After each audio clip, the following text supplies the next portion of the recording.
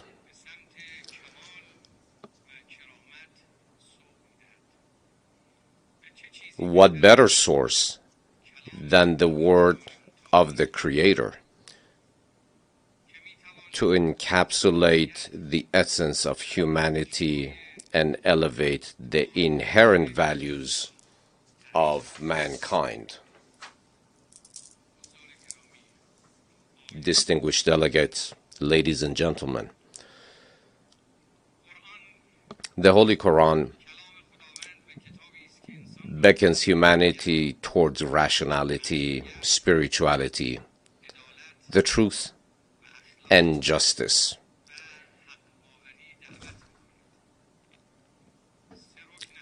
It expounds upon the unity of mankind, proclaiming all earthly inhabitants. It seeks to guide all towards human dignity, which will lead to the blessings sought by mankind. What has the Quran said to infuriate and focus the attention of those who seek power and hold the reins of power? The Quran says, humans do not accept oppression. And with this pursuit, you will be able to reach elevated divine values. The Quran speaks of equality among humans. It says that they were all created equally from a single mother and father. The Quran, even though there are differences, natural differences between men and women, sees them as completing one another and direct in the eyes of the Creator and equal in the eyes of the Creator. The Quran defends the sanctity of the family and sees children as gifts entrusted to us by God. Moreover, the Quran believes in serving those who have less than we do, and it directs our beliefs and faiths as forbidden, recognizing the sanctity of these values. Is this the first time that the words of God, of the Omnipotent, are being burned? Presuming while they do so that they can extinguish the divine voice for eternity? Did Nimrod, Pharaoh, Qarun, and Caesar triumph over Abraham, Moses, and Jesus?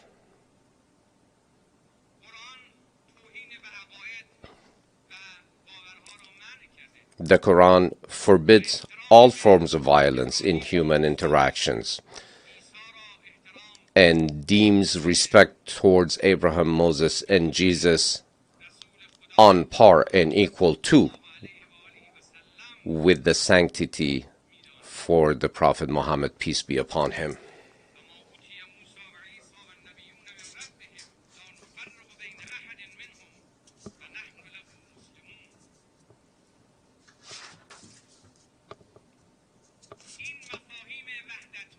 These understandings that bring unity and divine teachings that inspire, that build human characters, that build societies, that build progress for human societies will never be burned, is eternal. They remain impervious. The fires of disrespect will not overcome the truth, the divine truth. Mr. President, Islamophobia and cultural apartheid witnessed in Western countries, evident in actions ranging from the desecration of the Holy Quran to the ban on hijab in schools and numerous other deplorable discriminations, are not worthy of human dignity. Even more concerning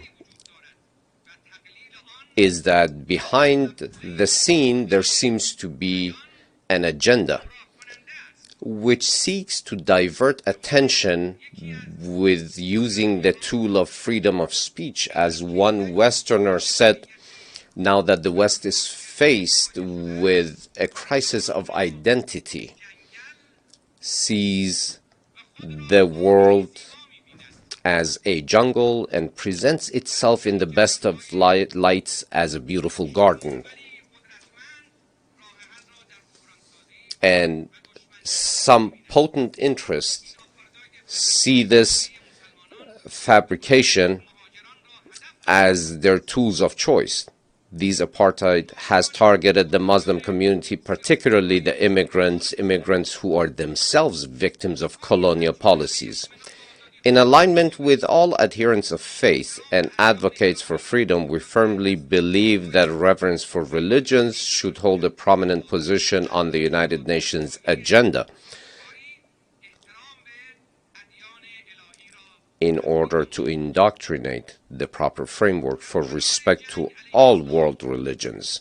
Concurrently with the war on Islam, we are also seeing a war against the framework of the family.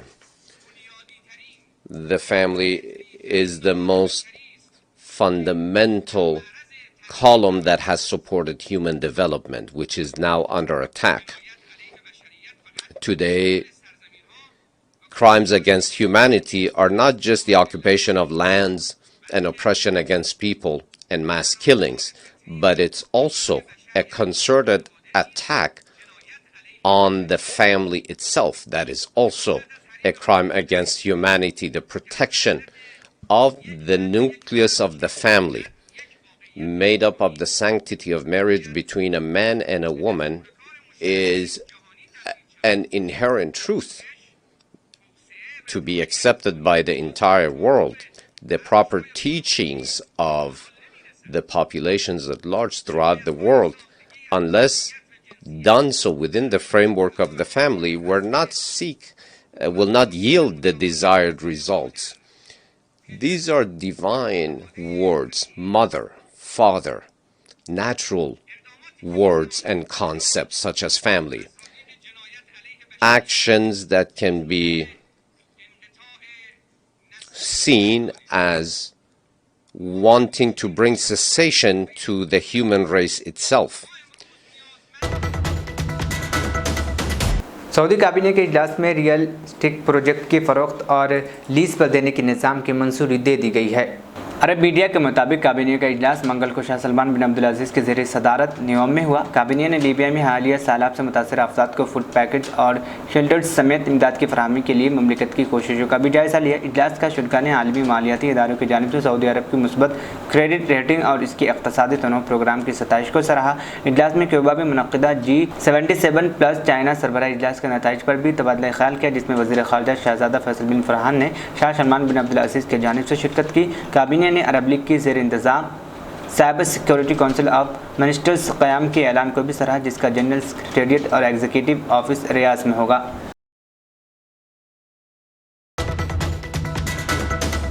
Saudi वज़ीर ख़ारजा शहज़ादा फैसल बिन फरहान ने मंगल को New York में अक़वाम मुत्तहिदा की general assembly के इजलास के मौके पर पाकिस्तान के निगरान वज़ीर ख़ारजा जलील अब्बास जिलानी से मुलाकात की। गैर मुल्की मीडिया रिपोर्ट के मुताबिक मुलाकात में दोनों मुल्कों और बिरादर आवाम के दरमियान मजबूत बिरादराना ताल्लुकात, ताउन के मुख्तलिफ शोबों में उन्हें मजबूत करने और तरक्की देने के तरीक़ों का जायज़ा लिया गया। फ़रीक़ैन ने दो तरफ़ा और कसीरुल जहती वक़्त को मुस्तहकम करने के पहलू पर भी तबादला ख्याल किया। अलावा अज़ीज़ नुमाया बैनुल अक़वामी इशूज़ के हवाले से ताज़ा तरीन पेशरफ्त और उसके सिलसिले में की जाने वाली कोशिशों पर भी तबादला ख्याल किया गया। इस मौके पर अमरीका में सऊदी सफ़ीर शहज़ादी रीमा बिनत सुल्तान, अक़वाम मुत्तहिदा में मुस्तक़िल सऊदी मंदूब डॉक्टर अब्दुल अज़ीज़ अल वासिल और वज़ारत ख़ारिजा ऑफिस के डायरेक्टर अब्दुर्रहमान अद्दवाब भी मौजूद थे।